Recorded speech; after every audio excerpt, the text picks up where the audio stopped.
Kia ora, talofa, namaste, haere mai, and welcome to this week's episode of The Niche Cast. We are from The Niche Cache, theniche-cache.com.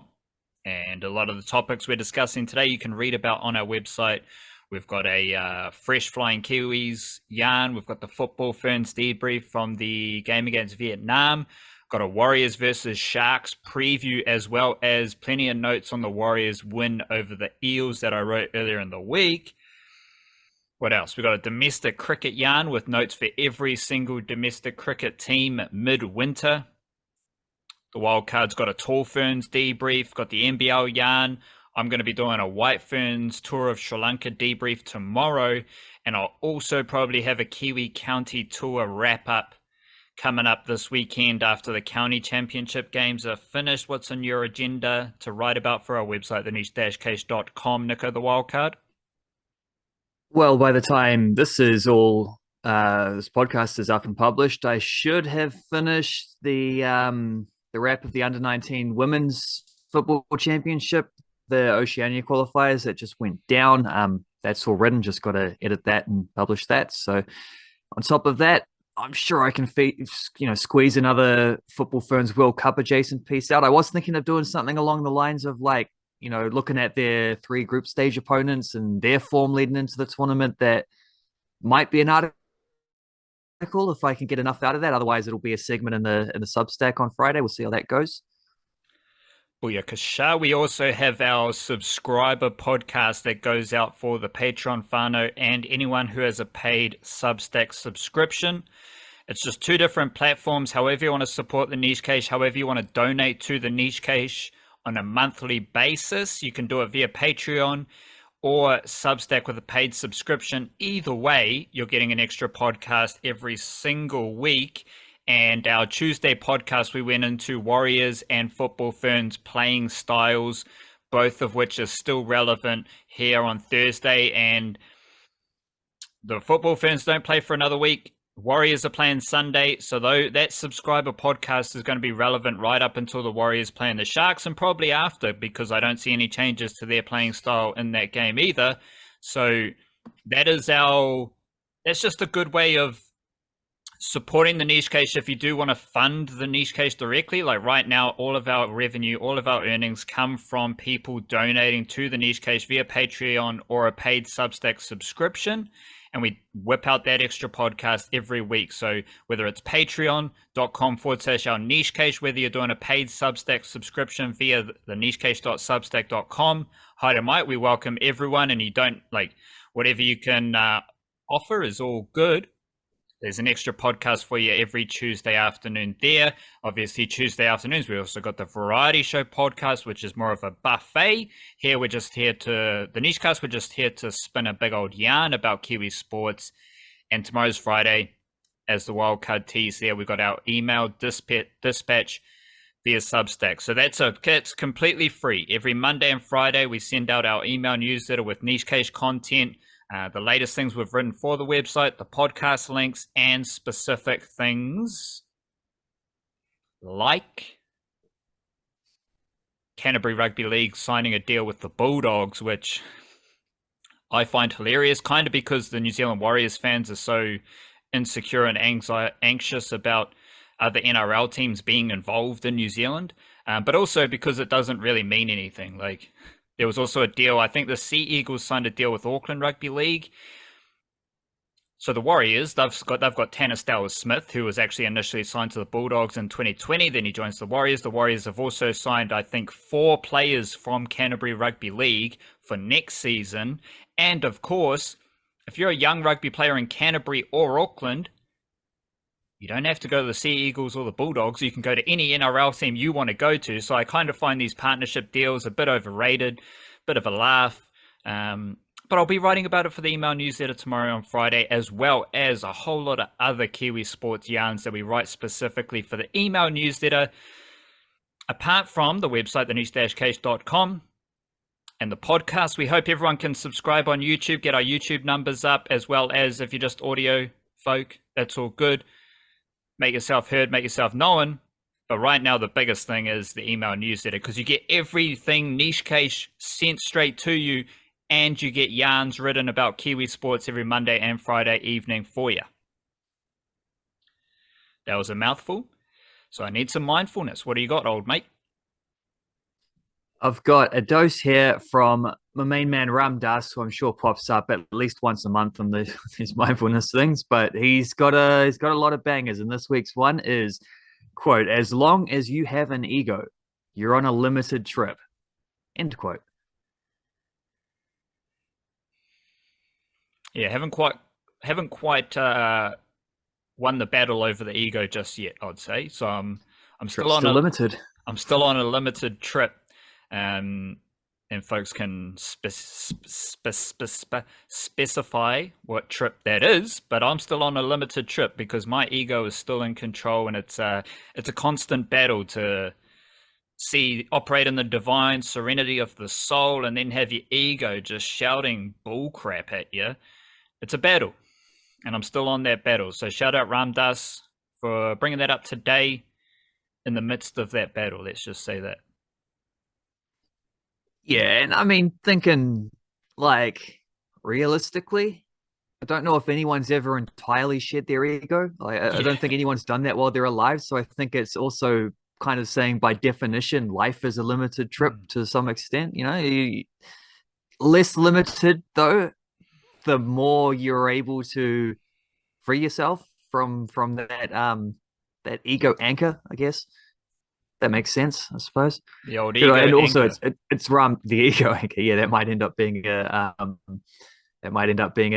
episode title. But it's also Ram Dass. So when he says words like trip, there is like a psychedelic inference there as well. Might not be what he's meaning, but he's definitely aware of the metaphor. Rightio, let's get into some sporting corridor. The Women's World Cup is it's on a simmer. It's on a simmering point. We're just simmering ahead of the football starting in a couple of days and roughly a week. Before we crack into football, Ferns, I'm curious about some things you've noticed, some things you've found on your perusal of pre-World Cup antics. Do you have any like World Cup buzz stuff that's caught your eye over the last few days? I mean, I definitely had a laugh when there was that story about I think it's the goalkeeping coach from the Swedish team who had to pay like a 500 New Zealand dollar fine at customs because he brought in his snus, which for them not on the buzz. Snus is like I think it's like a chewing tobacco type thing, very popular in Scandinavia and also apparently in just European football circles in general. A lot of Scandinavian players have brought it to England. There's a video on what's that channel? Is it like the Tifo channel or whatever that one is? The YouTube fellas that pop up with nice, cute little explainer vids all the time. There's one about the snus. I won't call it an epidemic because it's not. That's some fearmonger and stuff there. But yeah, the Swedish goalkeeping coach brought his pouch through customs and had to pay a big fine. That was funny. Other than that, I mean, because I've been real focused on the football Ferns journey, I'm trying to step back and look at the tournament as a whole. And the thing that keeps getting me is that whenever I try to think about who's going to win it, feels like every team that might win it also has a very strong reason why they won't win it. Like I would have picked England a year ago, and they've had like 3 or 4 serious injuries to key players who won't be at the tournament because of that. So it's like I think I'll still pick England to win, but they're definitely not at full strength because of that. America aren't as good as they were 4 years ago. They've got a lot of young players coming through, haven't been at a World Cup before. They got a different coach who I don't think is nearly as good as the last one. They are probably still going to rely on 1 or 2 of the older players who are likely to be playing their last World Cup. Like there's that kind of thing going on. I mean, Germany just lost to Zambia, so maybe they're not as good as you might have thought, or maybe Zambia are just way better than anyone might have thought. I think Zambia are also at this World Cup. Spain have only just resolved this big drama that they've had where like 15 of their top players haven't been playing for like a year or so out of like they had a falling out with the board and the team and then didn't want the coach there, and then the Spanish FA were just like, well, we like this coach, so we're just not going to pick any of yous. So they stopped picking like 2/3 of their best squad, and then also kept winning. So maybe Spain are very good, especially when you start bringing them players back in. Barcelona definitely have been one of the peak teams I around do. European stuff.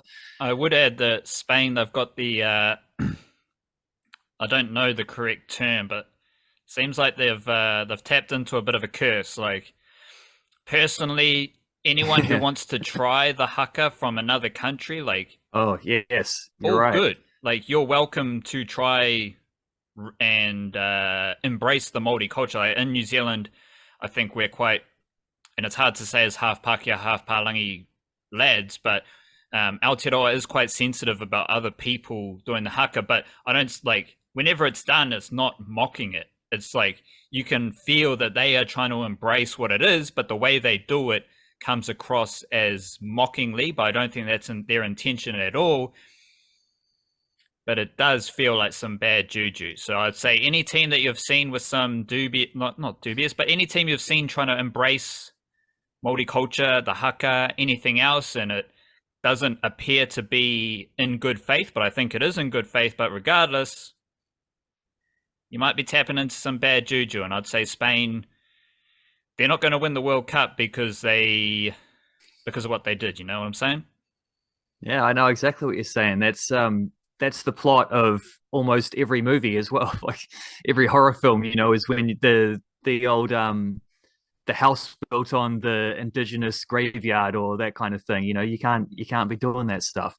Although I did watch a documentary about that one time where a dude was talking about they asked a Native American guy about the Indian burial ground trope, and he's like, well, first of all, there's no such thing because there's no such thing as an American Indian. There are like hundreds of different individual nations, all the different tribes. There's not just one thing, and they all have various different burial customs and stuff. But then he's also like, if you do want to get specific and generalized, though, the entire country of America is an Indian burial ground. It's just a colonization metaphor in the end.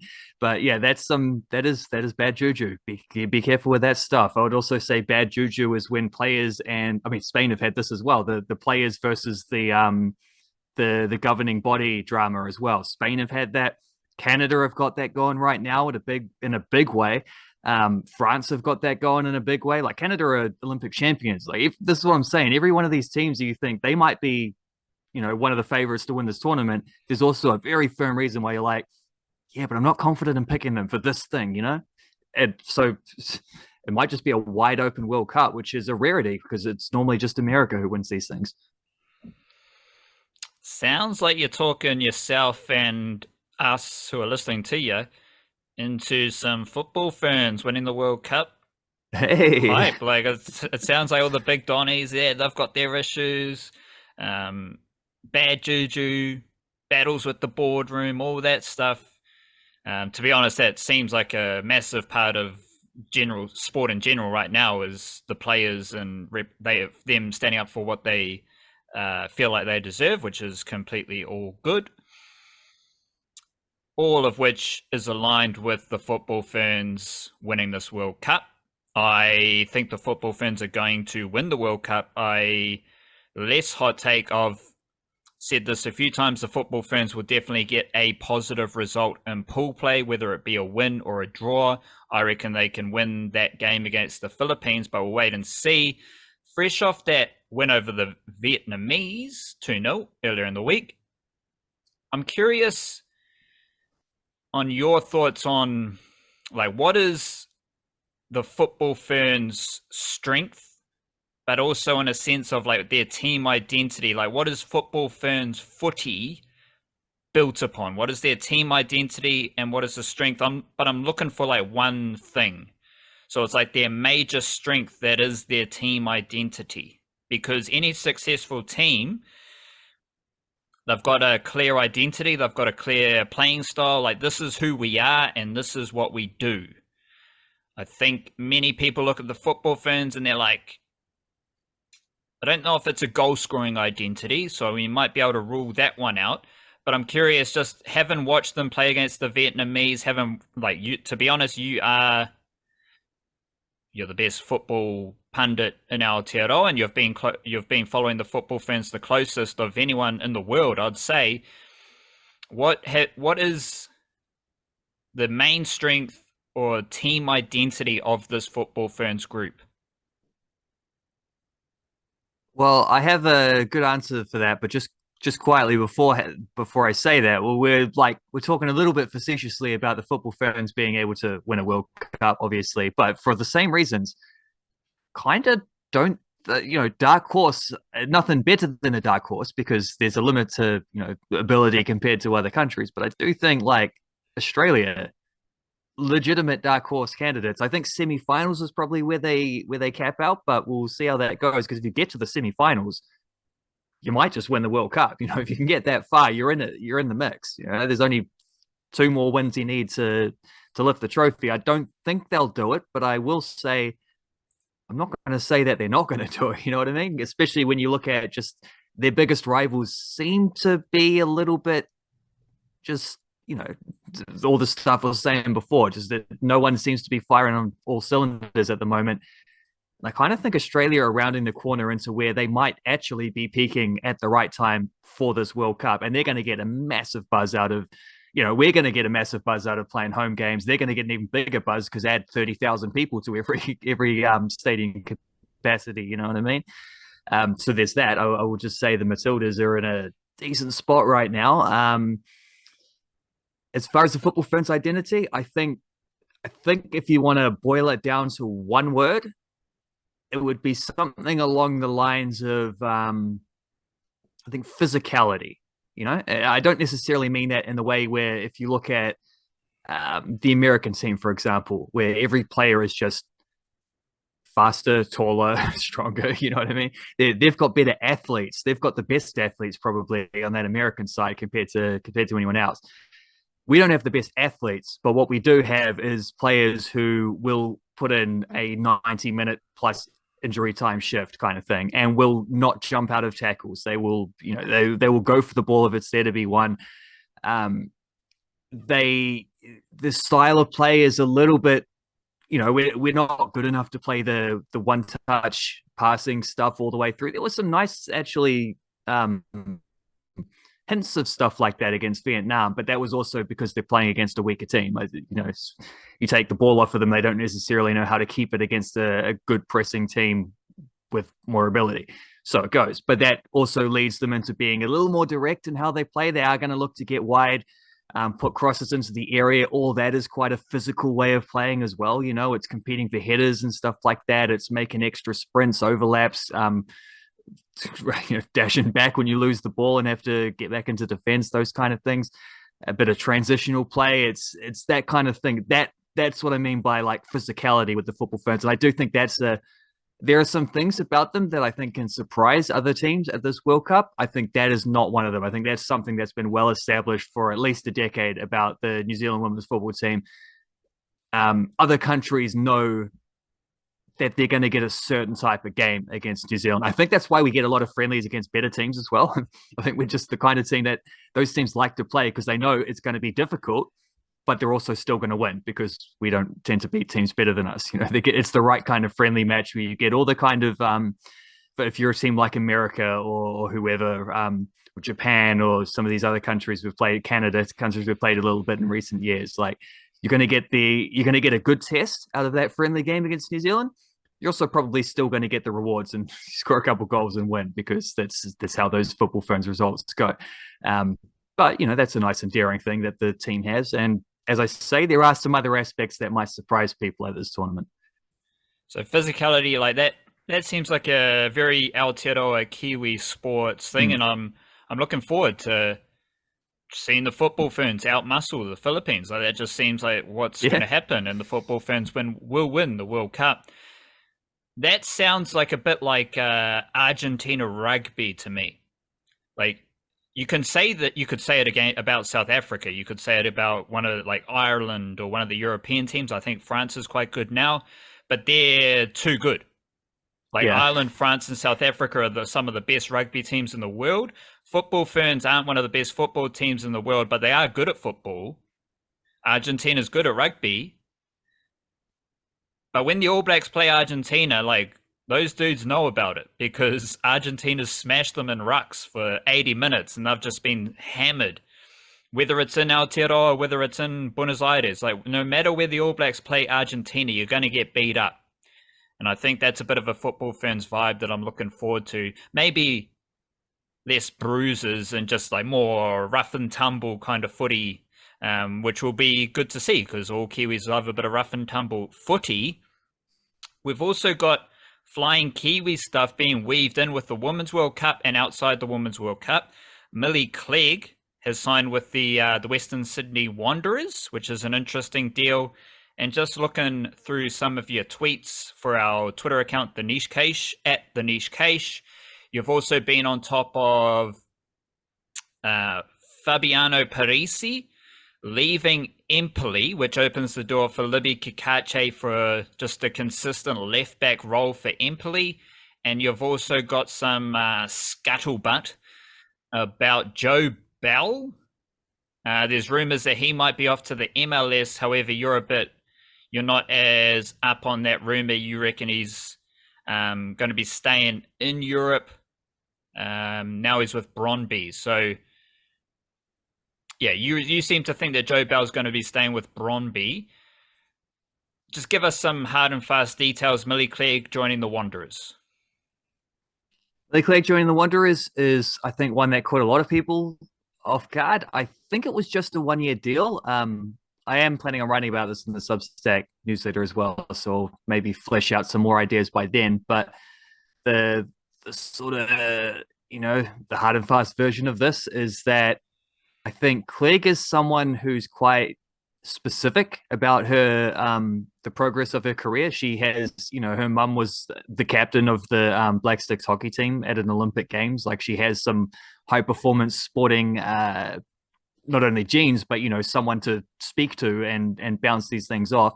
And when she signed with the Phoenix last year, she signed as an amateur.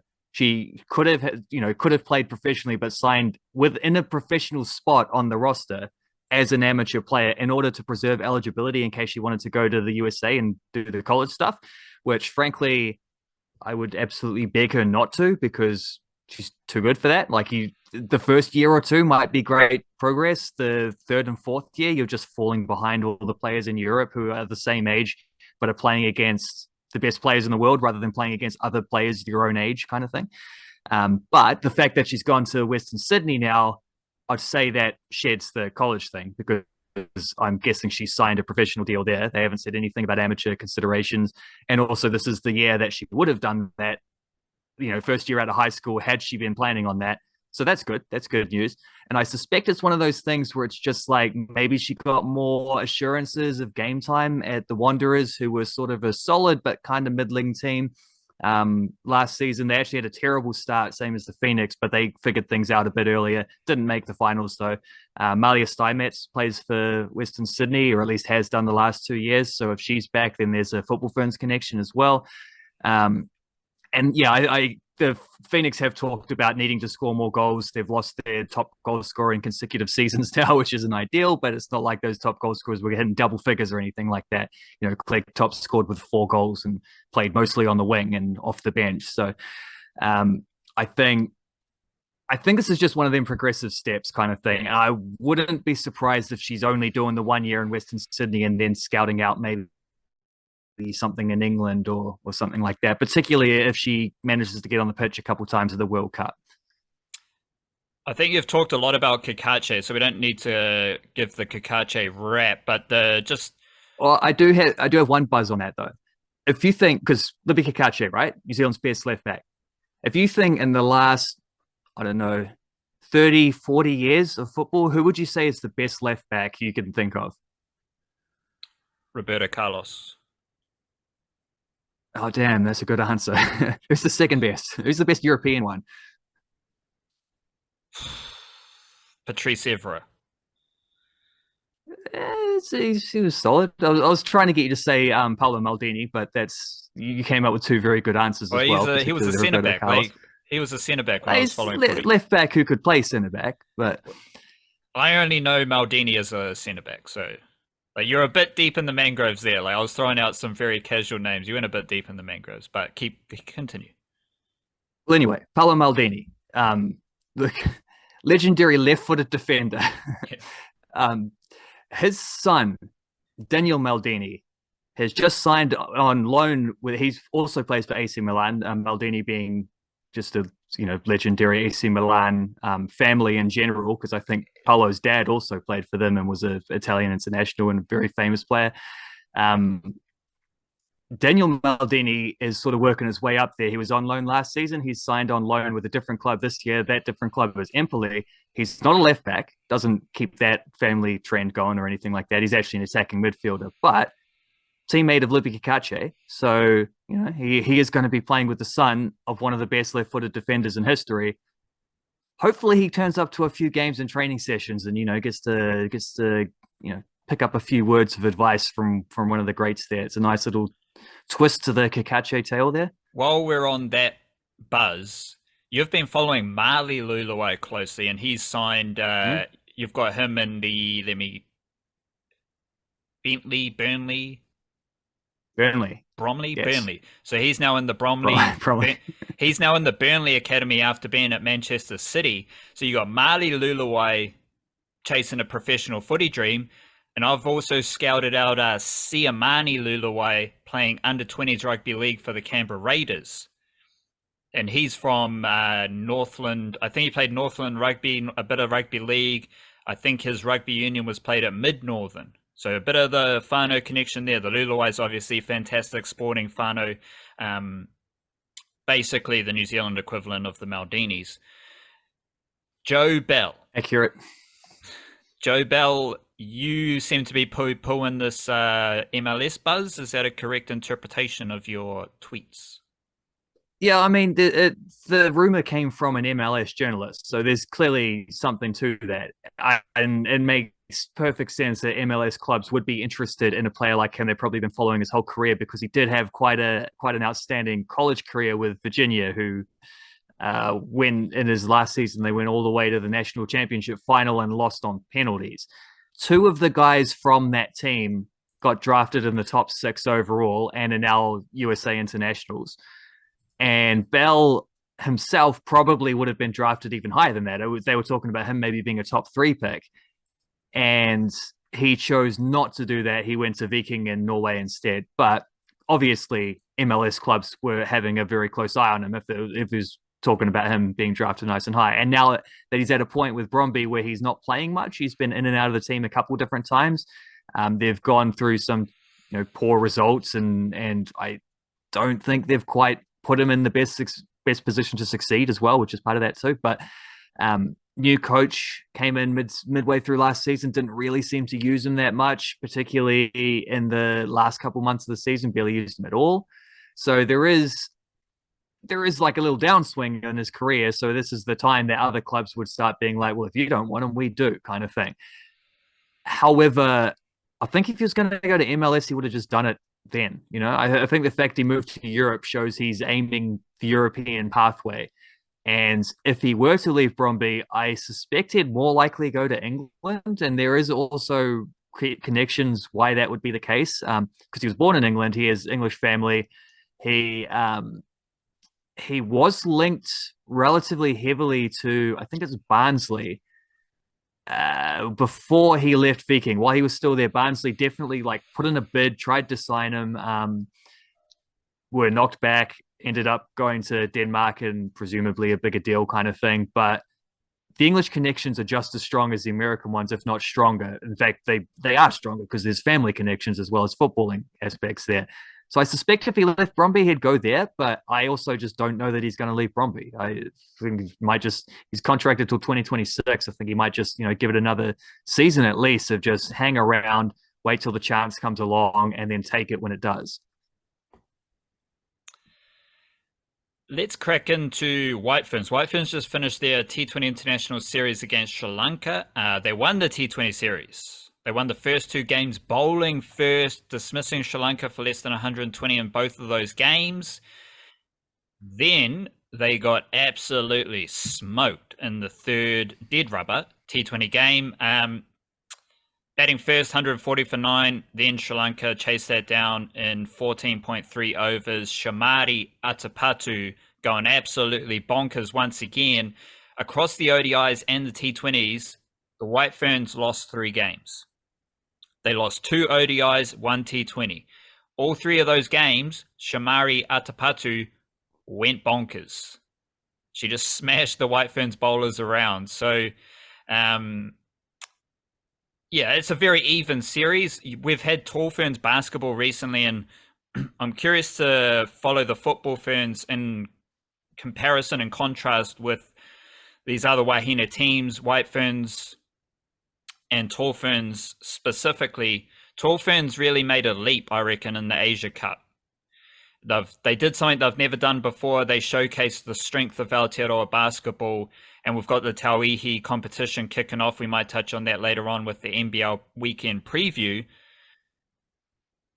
I don't think that, I think the White Ferns made a small step forward. Not quite as big a leap as the Tall Ferns, but that small step is based on the fact that they played cricket in Sri Lanka.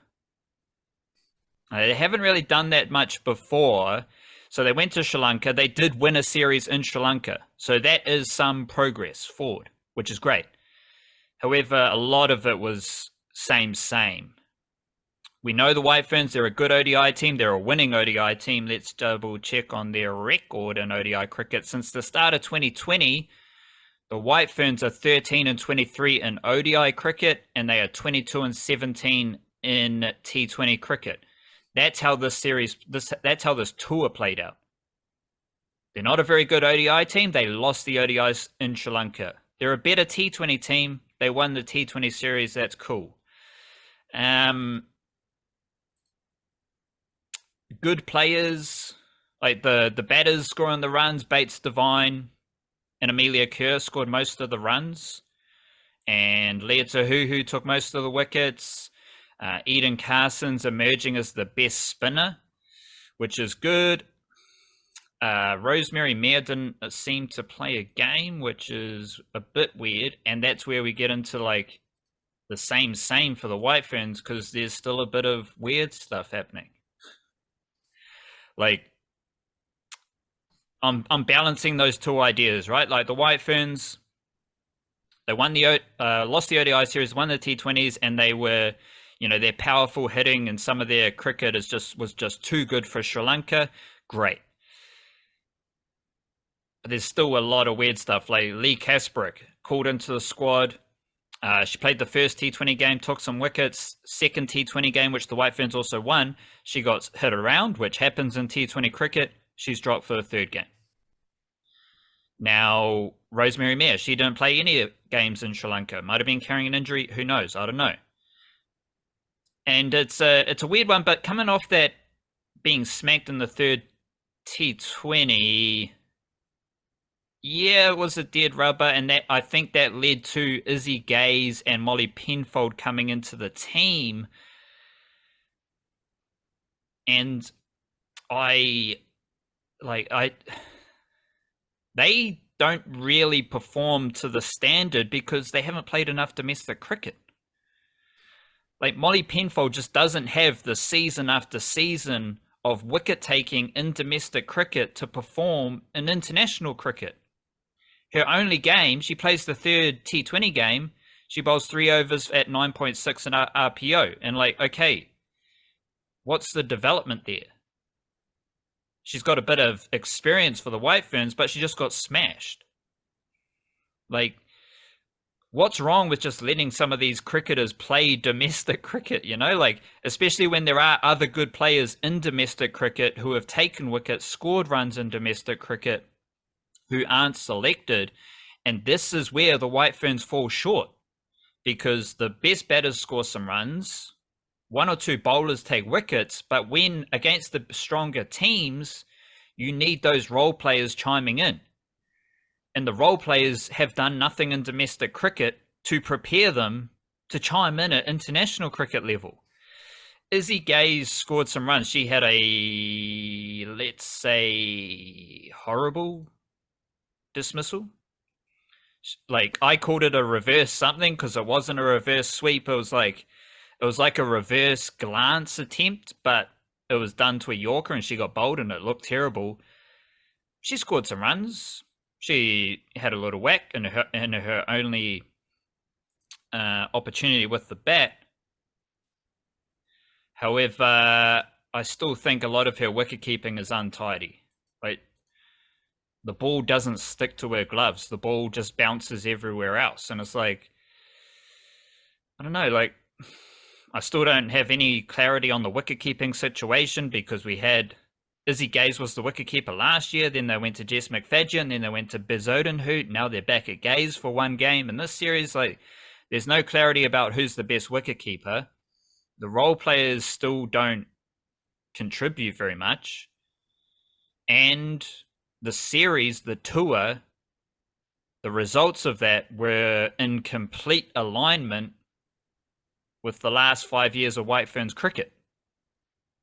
So it is what it is. Like, I don't really know what to make of it other than the White Ferns went to Sri Lanka, played some good cricket. Like, that hasn't happened in the last 5 years. So that is different, and it is a small step forward. You could also just say that the the results of the tour went entirely dependent on Chimaria Tapatu, who the 108 not out, Sri Lanka wins the first ODI. Out for a duck in the second, New Zealand wins. 140 not out in the third, Sri Lanka wins. Gets 0 and 2 in the first two T20s. New Zealand win both of them. 80 not out in the third, and Sri Lanka wins that one. So, like, big not out scores, all of them way above a strike rate of 100. It's like, if you get her early, you can beat Sri Lanka. If you don't, you're going to have some big trouble. It's a weird one, though, that it's like once she got in, she just went nuts every single time.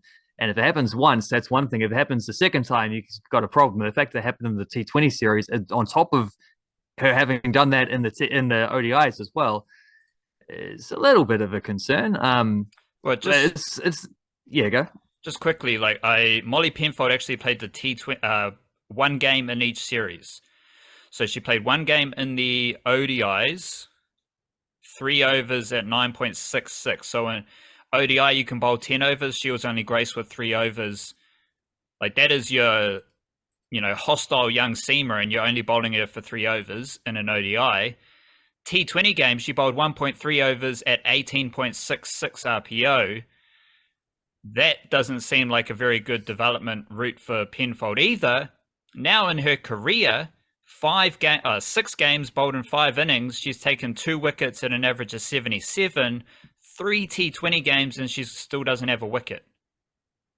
The issue, like, that just seems like a young international bowler learning their craft. However, she averages like over 35 in both domestic formats as well, and has no foundation of domestic cricket mahi to build that development on top of. And that is a very quintessential White Ferns idea from the past 5 years. So, but also weirdly the exact opposite of how the Black Caps do things under the same New Zealand cricket banner, which is strange. It's strange that you got these two extremes, and also extremes in terms of the outcomes too, because the Black Caps have been pretty good selecting the way they do. You got to have 5+ years of domestic cricket.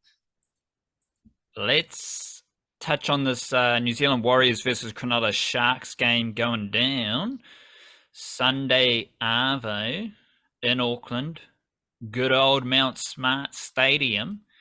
And you've got the Warriors with a 10-7 record in the NRL, taking on the Sharks with a 10-6 record, which is eerily similar in the New South Wales Cup, where you've got the Warriors.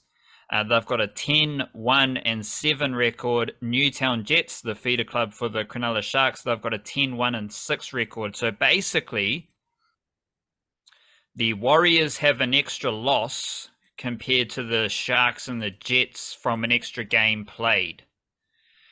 In New South Wales Cup, the Jets are 3rd, Warriors are 4th. In the NRL, Sharks are 3rd, Warriors are 6th. But obviously there's a bit of mayhem with the buys. That is to say, fairly interesting matchup for both teams, and coming off the weekend against the Eels, in which the New South Wales Cup Warriors and NRL Warriors both scored over 30 points against their Eels equivalents. This is a very interesting measurement, checkpoint, gauge weekend for the Warriors coming up. A really, like, the Cronulla Sharks have a really good organization. And thinking back to what we were saying at the start of the podcast with the Bulldogs signing a deal with Canterbury Rugby League, all that stuff happening, the Sharks have a lot of really good Kiwi NRL players throughout their system in reserve grade, in under 21s, and SG Ball. And they don't have a partnership deal, like you can still do a really good Kiwi NRL recruitment without a partnership deal. I actually find those partnership deals, now that I'm thinking about it, kind of weak. Like, why do you need a partnership deal when the top 4 teams in the NRL right now, Panthers, Broncos, Sharks, Storm, they all have some of the best Kiwi NRL recruitment across all levels? No partnership deals, like you don't need a partnership deal to be as good at Kiwi NRL recruitment as the top 4 teams are right now. And obviously I touched on the Warriors. Like, the Warriors have signed players from Canterbury for their junior system this year and next year. So who cares about the partnership deals? Like, it's just overrated, overstated, and a bit weird. But let's talk footy. Warriors coming up against the Sharks. You seem to like the facts and figures, the bigger picture, just laying things out. So do you have any notes about this, about the Sharks or Warriors before I go deep into the mangroves? Well, I have one note, which is that within the last 3 weeks, it might have been a buy in the middle, I can't remember, but definitely within the last month, within the last 3 games, both these teams have absolutely thrashed the Dragons. The Sharks put 52 on them, Warriors put 48 on them. Back-to-back games combined for 100 points against the Dragons. So they should be, based on that, should be pretty similar levels. I mean, on the Kiwi NRL thing, I think Ronaldo Mulatalo got a double in that game against the Dragons. I think Brendan Nakora might have got at least one try, might have got 2 tries as well. There you go. If you just want to use the Dragons alone as a gauge, evenly matched contest. Fantastic. I think I might do a deep dive into the Cronulla Sharks Kiwi NRL vibe for the email newsletter tomorrow. How about that? What I've thought about for this game is how the Warriors and Sharks, they have quite similar attacking, I don't know if it's system, structures, and shape as opposed to like just vibe. Like, they both like to shift the footy quite wide and attack the space on the edges. But a major difference that I spotted for my preview was the Warriors are also very good at attacking space in the middle. Against the Eels, Wade Egan had 2 line break assists. Tohu Harris had a line break assist. Dylan Walker had a line break assist. And Freddie Lussick had a line break assist in just 19 minutes. So, of course, you expect the halves to have a line break assist. When you're attacking the edges, you're getting the footy to the winger.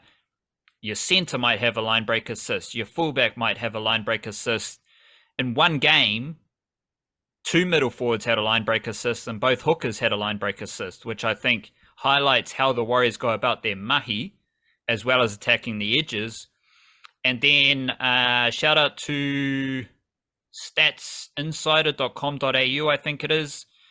They don't have many NRL stats, but they do have the where each team scores their points and where they concede their points, left, right, or center. The Sharks have scored 15% of their tries in the middle, and the Warriors have scored 30% of their tries in the middle. So that, with the line break assist and what we know about the Warriors, just their general passing stats, I think it tells the story of this game. And I'm curious how that looks on the field and if that's how it will play out, because I do see a situation where the Warriors win the physical battle, slow down the Sharks' attacking structures, and the Sharks don't have that playmaking in the middle, where the Warriors do have that playmaking in the middle as a major point of difference. And when you think about what's the storyline about the Sharks, it's that They don't have as many top 8 wins type of thing. Like they beat up the bad teams. They don't necessarily defeat the good teams. Well, to me, that's just all about the middle forwards and winning the battle of the forward pack. Because any teams can score points against weaker teams because they have the better forward pack.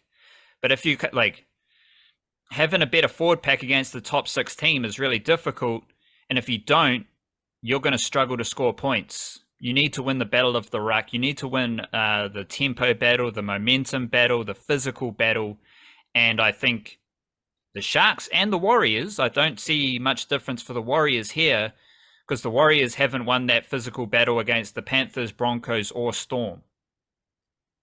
Right? So the Warriors are kind of in the same position. That determines how you score your points out wide. And like when you think about Sharks footy, you're thinking about Mulatalo, Sione Katoa diving for the corner. You're thinking about getting early ball to Jesse Ramian and Sifa Talakai. You're thinking about Will Kennedy sweeping out the back. You're thinking about Nico Hines running these arcing lines towards the sideline, setting up the blokes around him. You're thinking about getting the ball to the wide channel so Britton Nakora can hit a hole, so Wilton can hit a hole. All of that takes a lot of... You need to win the battle of the forwards to do that.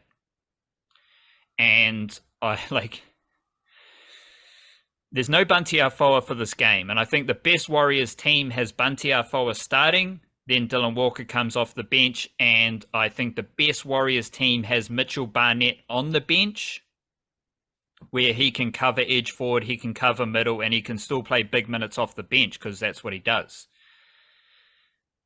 But if I'm telling you that the 3 Warriors middle forwards are Mitchell Barnett, Adam Whenua-Blake, and Tohu Harris, that's pretty good, right? It's pretty good. It's pretty damn pretty good. good. And I think that is a better middle forward trio than what the Sharks might have. So, I don't know. I really like Mitchell Barnett. Just the physicality he's going to bring to that starting prop role. Bunty Afoa has been fantastic in his specific role. And that's another thing about Warriors footy is the clarity of those roles. Like Bunty Afoa isn't going to play more than 40 minutes. He's going to start the game. He's going to come off for Dylan Walker and allow the Warriors to settle into their flow. Will also be interesting to see if Dylan Walker does play. I'm not sure if he will. We have to see he's named on the bench. If Dylan Walker doesn't play, there is speaking of roles and clarity of roles, Keilani Going can play that role as a smaller forward but a good passer without losing the physical attributes. Or the Warriors can go towards Zion Mai'u'u, who is more of a Bunty Afoa type of middle forward, where he's just about running it straight. And that could work as well. So there are options available. Obviously, still a bit of uncertainty around Sean Johnson with possible birth of the expected birth of his second child. If he doesn't play, Ronald Volkman, like-for-like replacement at halfback. So that's kind of just the whole wider scope of this game. 2 good footy teams. And so apart from seeing how both of those teams are attacking out wide, a key indicator that the Warriors have won the battle of the ruck is whether Wade Egan's running the footy. Because Wade Egan isn't fast. He's not explosive. I don't think he's powerful as well. He doesn't have X factor as a running dummy half. So if you're a X factor dummy half, you can make meters out of dummy half on the back of a slow play the ball. Like your team does not need to be winning the ruck. But I think for someone like Wade Egan, the Warriors need to be winning the ruck for him to get out of dummy half and run the footy because he doesn't have explosive speed. So if you see Wade Egan running the footy, then you can kind of get the sense that the Warriors are winning the battle of the ruck. Makes sense. I hadn't realized that about the Sharks and their sort of top 8 versus bottom 8 differential, because they are, what are they, 10 and 6, sitting in 3rd place. But despite sitting in 3rd place, like I was just looking through this, they've 5 of those 6 defeats have come against teams currently in the top 8. The only team outside the top 8 they've lost to was the Dolphins. And I think that was earlier on in the season when the Dolphins were probably a top 8 team at that stage themselves and have since sort of dropped off a bit. They haven't played Penrith yet, but they've lost to Brisbane, got thrashed by Melbourne like a month ago. They've lost to Canberra, lost to South Sydney. They did beat Parramatta, but they lost to the Warriors as well in round I think it was about round 5 earlier on. And that was the game where Sean Johnson kicked was it a penalty goal right at the end to cap a massive second half comeback. It was sort of one of those results that really sparked the Warriors' momentum in the season. So they've beaten the Sharks already once this year, and that was away, and it required a big, emotionally cathartic kind of comeback in there. Now they've got them at Mount Smart at a time when the Warriors are playing better than they were back then. They've improved in the time since. And the Sharks are, what did I say? 1, 2, 3, 4, 5, 1-5 against the current top 8. That's a fascinating little time to be catching a team like that, I think, particularly off the back of Origin as well. It doesn't affect these two teams as much as it has certain other teams, but this is also the point in the season where, like, okay, the Origin period is done. It's now full steam ahead. Who's going to make the finals kind of thing. Like that's what the race that everyone's focused on now is that top 8 race. And we've just seen the Sharks form against other top 8 teams is not good at all. It will be an interesting tackling defensive battle for the Rocco Berry and Adam Pompey because it's really hard to tackle Jesse Ramey and Sifa Talakai, especially when we're talking about like the Cronulla Shark attacking system. So I'm curious how they defend like just straight up tackling. I think Pompey's going to line up against Ramian and Talakai might line up against Berry. So just their straight up tackling will be interesting, but also this might educate us about the Warriors' defense as well, because defending at center is partly tackling. It's also it's partly tackling. It's partly your own defensive read and making the right defensive read, tackling the right bloke at the right time. But also it's everyone around you. And I think a lot of people are very quick to poo-poo a center defensively, but like your center and winger need to be connected. Whatever your center does, the winger needs to do as well, whether it's jamming in, whether it's holding back and sliding. Like I said in the written preview that they need to be connected by a rope. Same in like defense with basketball. Like if this guy goes to the ball, then this guy swings over here and everyone's just connected by a rope. And I've actually literally heard stories of football manager Roy Hodgson doing that at like Crystal Palace or wherever, where he gets the back four and he actually ties a rope between them to make sure no one goes further from the guy inside or outside than they should. That would be weird in a rugby league setting because, like, if you're the winger, it'd be hard to get a line break, eh? Well, if the winger's like standing there and then the center just like runs up to jam, he's going to be yanking the winger. Like, it's just a hard. You're like a dog on a leash, yeah. You might get a bit of rope burn with that one. But that is a defense, like that is defensive cohesion and chemistry. So I'm thinking the Sharks, their shape, their system is going to attack those wide channels.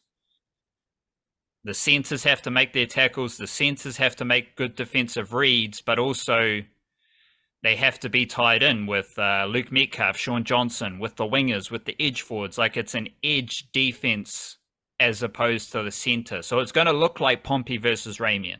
And fair play, they need to make those tackles. It's going to look like Berry coming up against Talakai.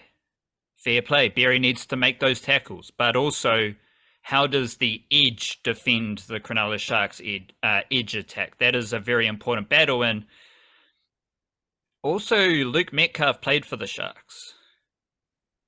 And that's just an interesting little wrinkle to keep an eye on. He came up, I think he started with the Seagulls, then he went to the Sharks, or he started with the Sharks, then he went to the Seagulls, then he went back to the Sharks.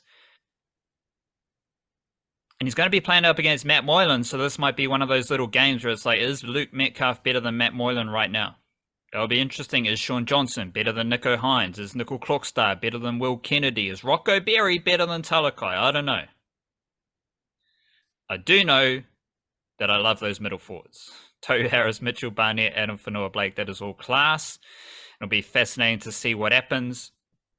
Just some super duper train spotty stuff for me to elaborate, if you don't mind here.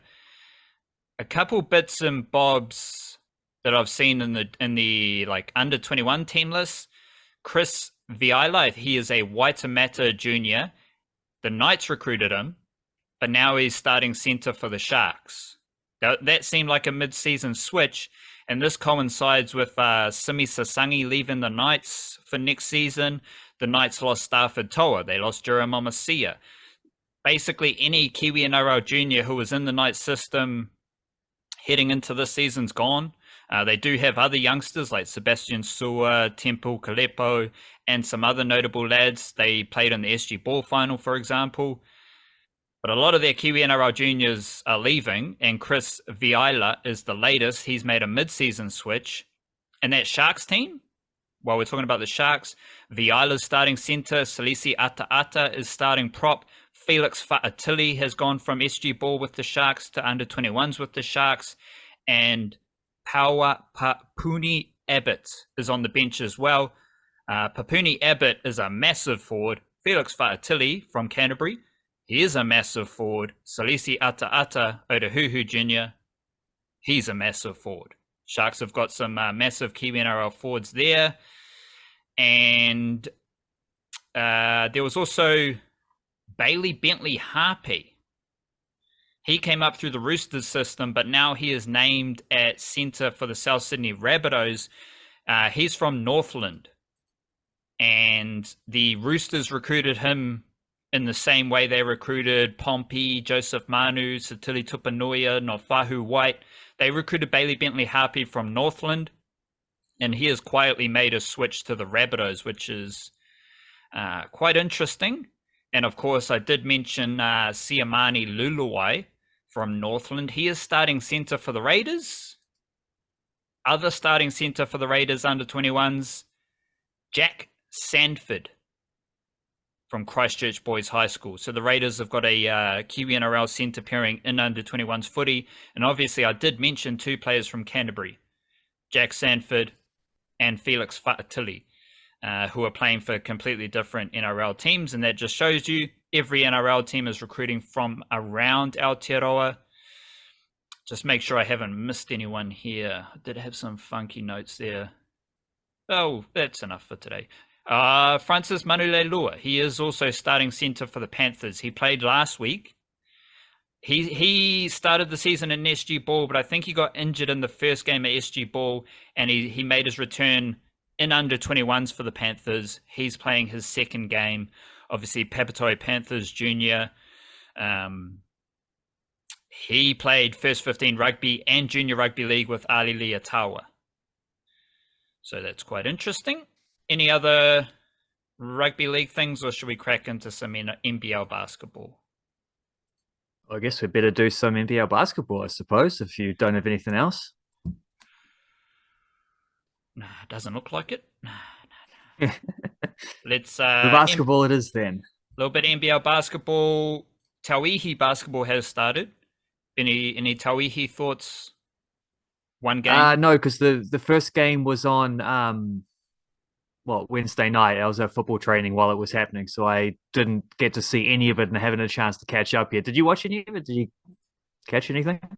No. I saw an American import at like 20 and 20 for the Otago team who won, the Southern Hoiho, beat the defending champs Tokomanawa Queens. I imagine I got to find a different website here to get into the let's go. Yeah, Tauihi basketball. Yeah, we'll keep track of the Tauihi Basketball League as that rolls along. Obviously, they do have that funky initiative, the pre-game, what is it called, thingy? I can't remember the fast league or the something along those lines. which Again, is I didn't see I didn't see the first game, so I didn't get yeah, to it's catch just this. to get everyone a bit of game time, and I mean that's what you want when you're building out a basketball program and system like Aotearoa is.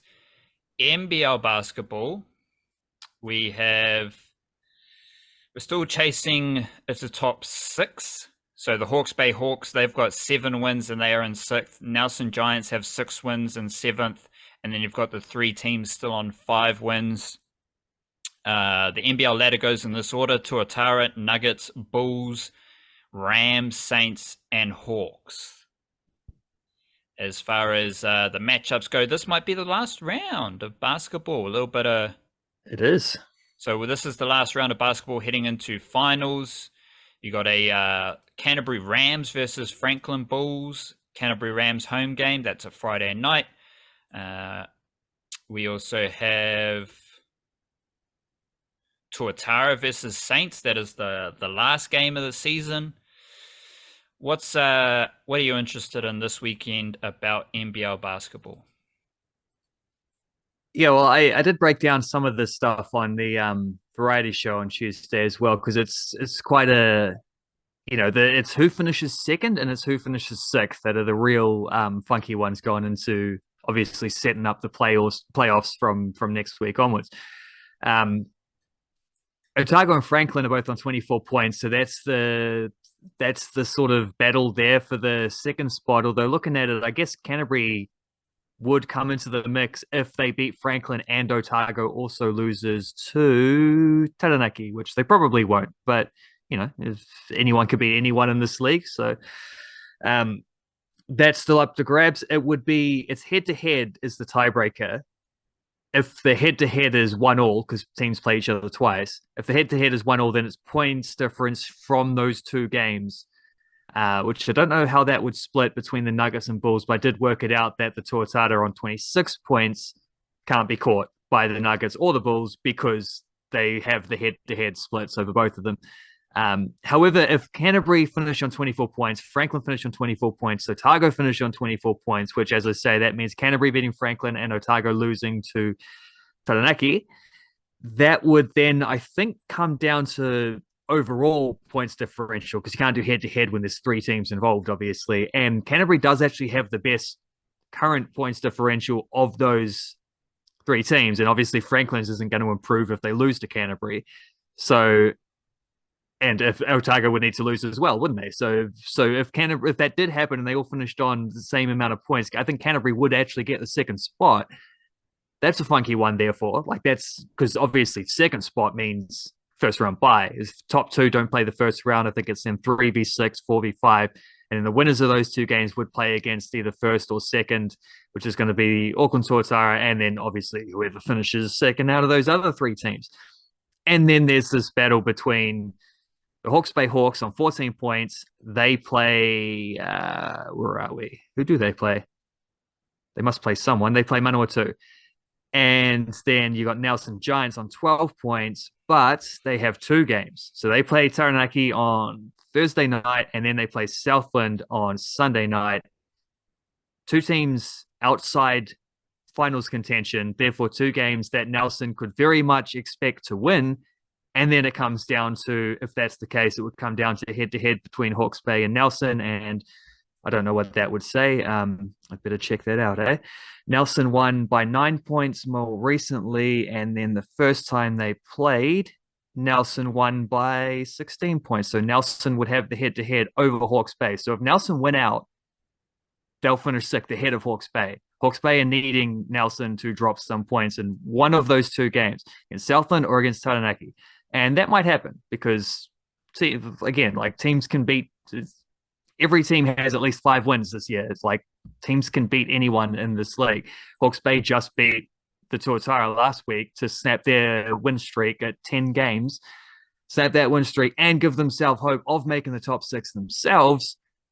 But they are still, based on that, waiting on a little bit of results elsewhere to work that one out.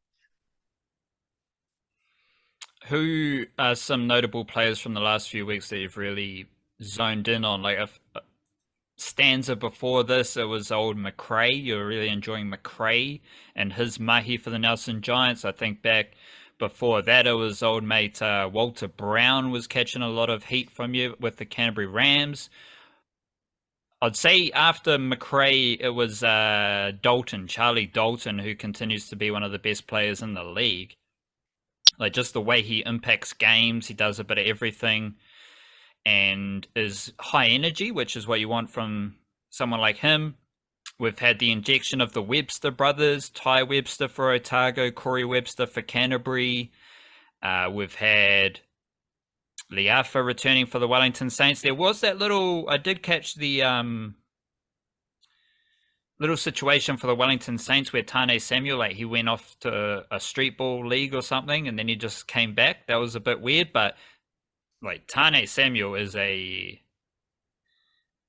he's up there. Like if you want to say Charlie Dalton's your favorite player, if you want to say Rob Lowe's your favorite player, Timmins, Walter Brown, Max Darling, Liafa, Hiram Harris, Jordan Natai, Dorone Roka was dropping threes. You've got McRae.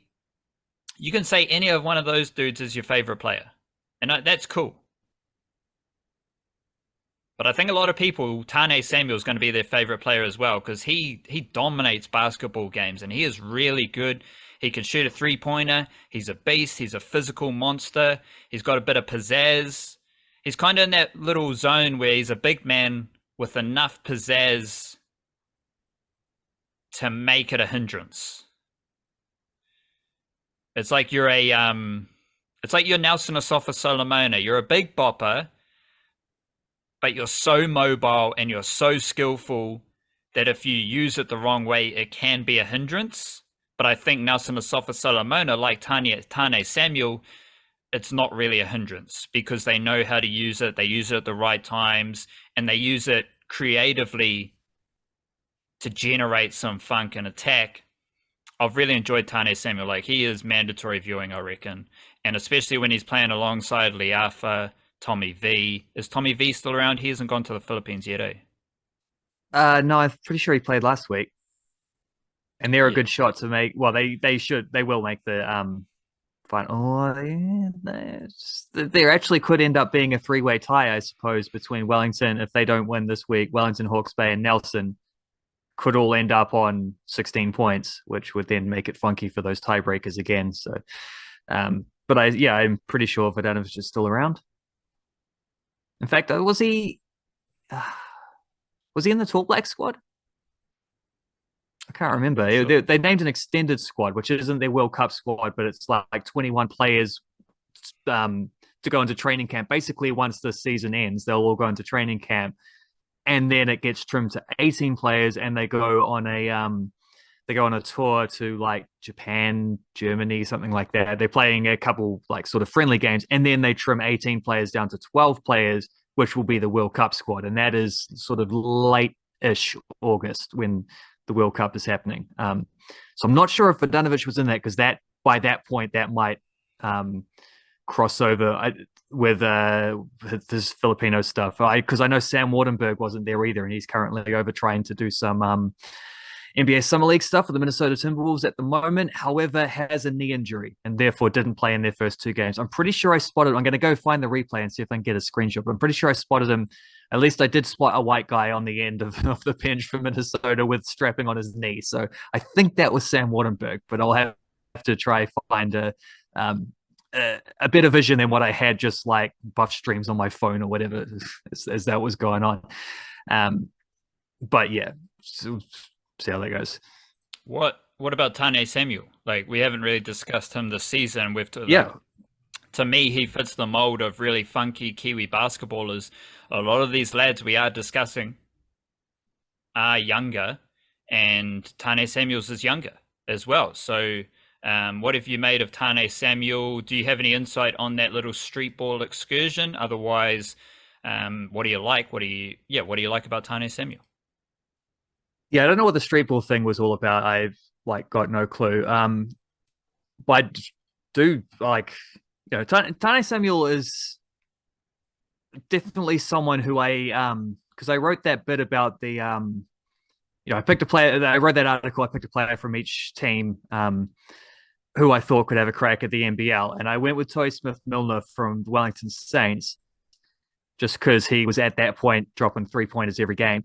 Um, Tane Samuel was definitely someone who I had in contention. And I remember one of the comments section folks was like, "How could you possibly pick anyone other than Tane Samuel?" I'm thinking like, well, fair enough. Like if Tane Samuel's the dude you're watching for, then yeah, you're going to see that because he is a very exciting, interesting player. He has had a year. He had 1 year as a DP for Brisbane Bullets. I think it was the year before last. Didn't get signed last year. Absolutely think he's good enough as well. That's the thing about picking one player from each team. It's like, well, a lot of these teams have more than one player who's good enough to play NBL. It's just about where the opportunity pops up and which teams need what kind of players and whatnot. Yeah, he's still only 23, 24 kind of range. Like he's younger than you think for someone who's been around for a little bit. And he's just a good, solid big man who can do all those big man things. He's definitely one of those enjoyable players. It was what you're saying about how the size, the physicality isn't a hindrance to him.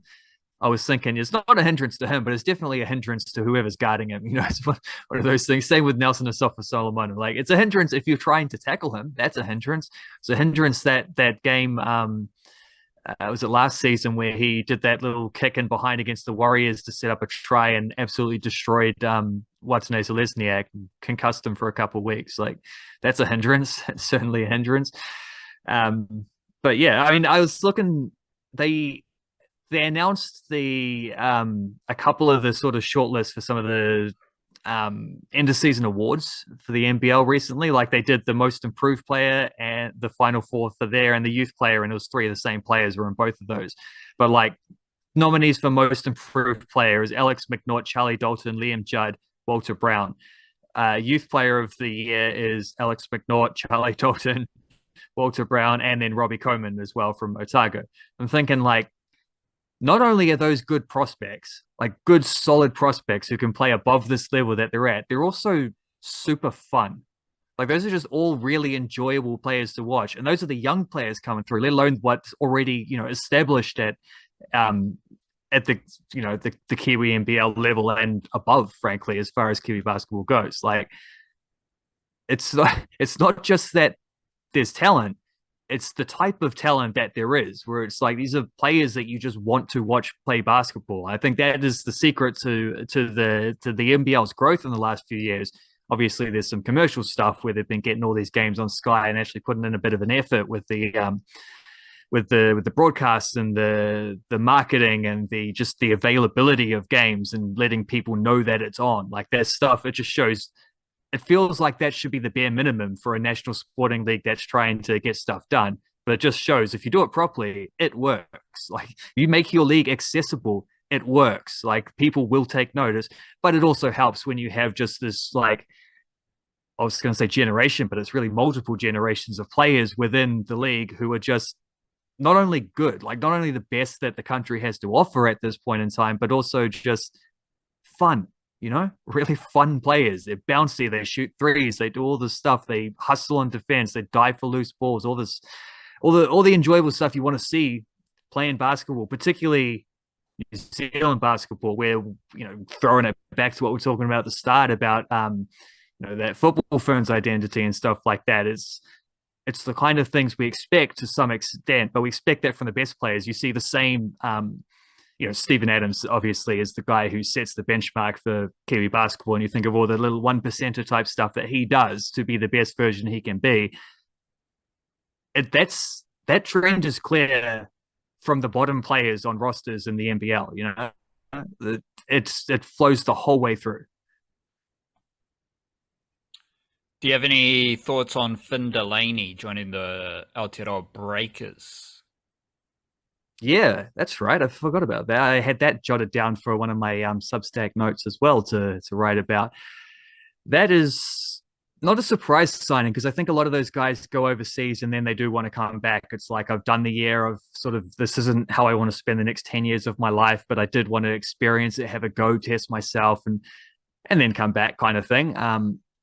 So I'm not surprised that Delaney I kind of expected maybe either him or Wetzel might pop back up on the Breakers, particularly after they lost Rob Lowe and Tom Vodanovic. It sort of felt like not only would maybe those players be willing, but also I think the Breakers themselves would be remiss not to start like exhausting some of them connections that they have with in particular a couple of these past Kiwi players who can bring on there aren't that many who can play at the level that those guys do, and they've lost some important ones. So great signing. You know how good he is. He was really good for them even during the pandemic when the team was atrocious. So if he's good when they're bad, he's going to be pretty good when they're good, you know? And I think just sneakily, they needed something like this as well. I think the Breakers had just a couple too many, they're not big losses, but small defeats throughout free agency. The Vodanovic thing is one. The low retirement, I think, is a big one because although he didn't get big minutes, he was very good in the minutes that he did get last year. And, you know, like Flynn Cameron going to Melbourne and Sam Meninga going to Cairns, it's like there's the two best available college players on the market. Both chose non-New Zealand Breaker teams. A little bit skeptical about their new starting center and how that will go. I'll trust Mody Mayor's judgment on that one, but I was just say it's not based on what he did with the Hawks. It wasn't that flash.